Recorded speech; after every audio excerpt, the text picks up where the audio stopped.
நல்லெண்ணங்களுக்கு வணக்கம். இன்றைய பதிவில் நம்ம என்ன பார்க்க போறோம் அப்படின்னா, திருக்குறளோட பதிவு தான் பார்க்க போறோம். ஒரு சீடன் தன் குரு தனக்கு சொன்ன வேலையை செய்து முடிச்சுட்டு அந்த ஊர்ல இருந்து தன் குரு இருக்கிற ஊருக்கு போக போயிட்டு இருக்கும்போது அங்க ஒரு ஆறு இருக்கு. அந்த ஆறுல கடக்கிறதுக்கு கப்பலை பயன்படுத்துறாங்க. அந்த கப்பல்ல இவர் ஏறி உட்கார்றாரு. உட்கார்ந்து போயிட்டு இருக்கும்போது அங்க என்ன பண்றாங்க அப்படின்னா, ஒரு பையன் வர போறவங்களை எல்லாம் வம்பிழுத்துக்கிட்டு எல்லாரையும் மனசை காயப்படுத்திட்டு இருந்துட்டு நிக்கிறான். அப்படி நிக்கிறத பார்த்தோன்னே இவருக்கு கொஞ்சம் கஷ்டமா இருக்கு. இருந்தாலும் வேணாம், கோவப்படணும்னு தோணுது. ஆனால் அவருக்கு கோவம் வரல.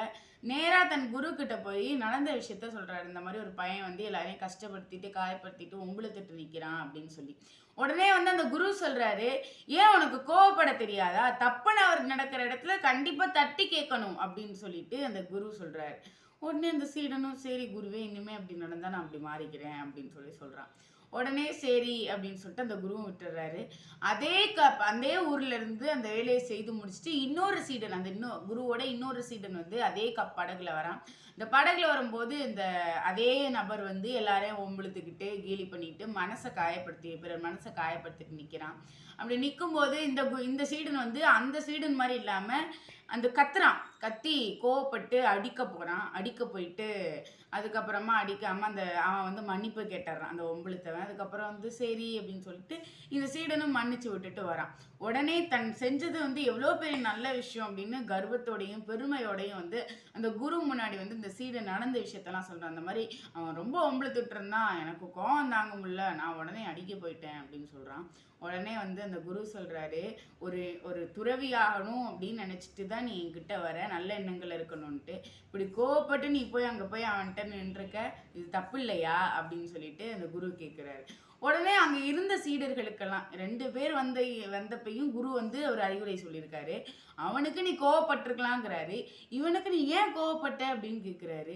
இப்போ என்னதான் பண்ணணும் இந்த சூழ்நிலையில அப்படின்னு சொல்லிட்டு அங்க இருக்கிற சீடர்கள் எல்லாம் கேட்குறாங்க. ஏன் குருவே, நான் கேட்குறோம் அப்படின்னு நீங்க தப்பா நினைச்சுக்க வேணாம், ஏன் இப்படி பண்றீங்க அப்படின்னு கேட்கும்போது அந்த குரு சொன்னாராம், முதல்ல வந்தவன் ரொம்ப அப்பாவியானவன், எந்த ஒரு விஷயத்தையும் எதிர்த்து கேட்கறதுக்கு அவனுக்கு தைரியம் இல்லை.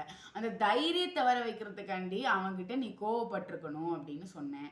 ஆனா இந்த 2வது வல்லவன் அப்படி கிடையாது. இவனுக்கு அளவுக்கு மீறிய தைரியம், அளவுக்கு மீறிய கோபங்கள். இந்த கோபங்கள்லாம் வரும்போது ஒரு சில சமயத்துமே அதுவுமே ஆபத்தா அமையும். அதனால இவனை கோவப்பட வேணாம் அப்படின்னு சொன்னேன். என்னைக்குமே அவனுக்கிட்ட என்னென்ன அறிவுரை கொடுக்கணுமோ அதான் கொடுக்க முடியும். ஒரே அறிவுரை எல்லோருக்கும் பொருந்தாது அப்படின்னு சொல்லி அந்த குரு சொல்றாரு. இததான் திருவள்ளுவர் அன்னைக்கும் சொல்லியிருக்காரு, இதனால் இவன் முடிக்கும் என்றாய்ந்து அதனை அவன்கண் விடல் அப்படின்னு சொல்றாரு. அதாவது எதையுமே ஒரு விஷயத்த செய்யணும் அப்படின்னா அதை தகுந்த ஆள்கிட்ட கொடுத்து செய்யி அப்படின்னு சொல்லுவாங்க. அது மாதிரிதான் அந்த குருவையும் அவர் நியமிச்சிருக்காரு. அதே மாதிரிதான் இறைவன் என்னைக்குமே ஒரு விஷயத்த காரணம் இல்லாம செய்ய மாட்டாங்க. அந்த குருவை நியமிச்சதும் இது கூட காரணமா இருக்கலாம்ல. அதனால அந்த குருவும் எப்படி ஆளுக்கு தகுந்தாப்புல அட்வைஸ் பண்ணாரோ, அறிவுரை பண்ணாரோ, அது மாதிரி நீங்களும் அந்த அறிவுரையை ஆட்களுக்கு தகுந்தாப்புல பயன்படுத்துங்க. எல்லாமே நமக்கு பொருந்தும் அப்படின்னு நினைக்கிறத விட அவங்களால அதை தான் செய்ய முடியும் அப்படின்னு வள்ளுவன் வாக்கை பின்பற்றி நம்ம வாழ்ந்தா நம்ம வாழ்க்கையில சந்தோஷமா வாழலாம் என்று கூறி உங்களிடம் விடைபெறுவது நான் உங்கள் தீஷா திரவியராஜ். அரசு மாதிரி பள்ளி புதுக்கோட்டையில் 9ஆம் வகுப்பு பயின்று வருகிறேன். நன்றி, வணக்கம்.